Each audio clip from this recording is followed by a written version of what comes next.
দর্শক আসসালামু আলাইকুম। আপডেট এগ্রিকালচারের যে ভার্মি কম্পোস্ট উৎপাদনের প্রসেসগুলো আমাদের দুইটা পর্যায়ে আসলে ভার্মি কম্পোস্ট সার হতে কিছুগুলো আলাদাকরণ করার পরে এখন এই যে এখানে আমাদের দ্বিতীয় পর্যায়ের কিছু সার আলাদাকরণ চলছে। এইগুলো কিন্তু আমাদের এখন যেখানে আমরা প্রসেস করি ভার্মি কম্পোস্টের আর্দ্রতা বা ময়েশ্চার কমানো হয় সেখানে নিয়ে যাওয়া হবে। সেখান থেকে আবার পর্যায়ক্রমে আমাদের মানে নেটিং সেকশনে চলে আসবে। নেটিং সেকশন থেকে আসলে প্যাকেটজাতকরণ এবং বাজারজাতকরণ সকল কিছু আপনাদেরকে দেখানোর চেষ্টা করতেছি। তো দর্শক আসুন আমাদের সাথেই এখন আমরা দেখানোর চেষ্টা করতেছি।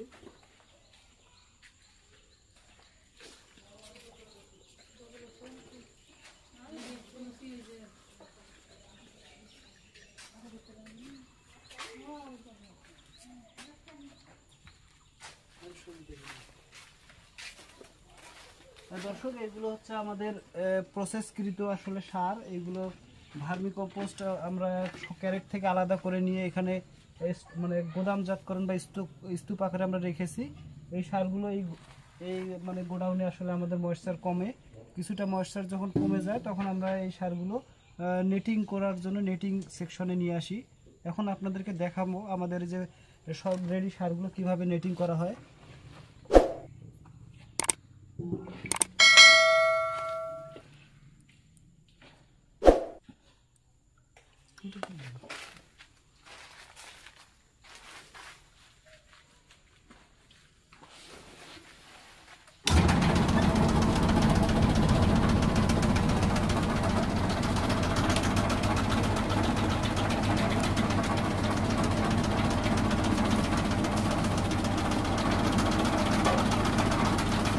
সারের দলাগুলো আমরা এইভাবে একটু আলাদা করে দিচ্ছি।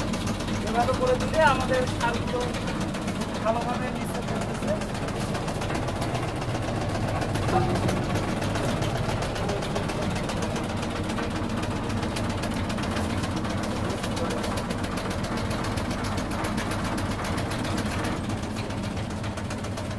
দর্শক আমাদের দেখতে পাচ্ছেন যে এখান থেকে খুব সুন্দর ভালো ঝরঝরে সারগুলো পাওয়া যাচ্ছে। এখন একদম ময়েশ্চার অনেক কম আছে, এগুলোতে প্রায় 12% ময়েশ্চার আমরা রাখি।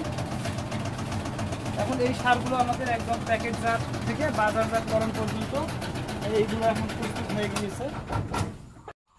দর্শক আমরা এখন আসলে কিভাবে বাজারজাতকরণের উদ্দেশ্যে প্যাকেটজাত করি এগুলো আপনাদেরকে দেখাচ্ছি। আমাদের এখন সারগুলো আসলে বস্তাবন্দি হয়ে এগুলো মার্কেটে চলে যাবে।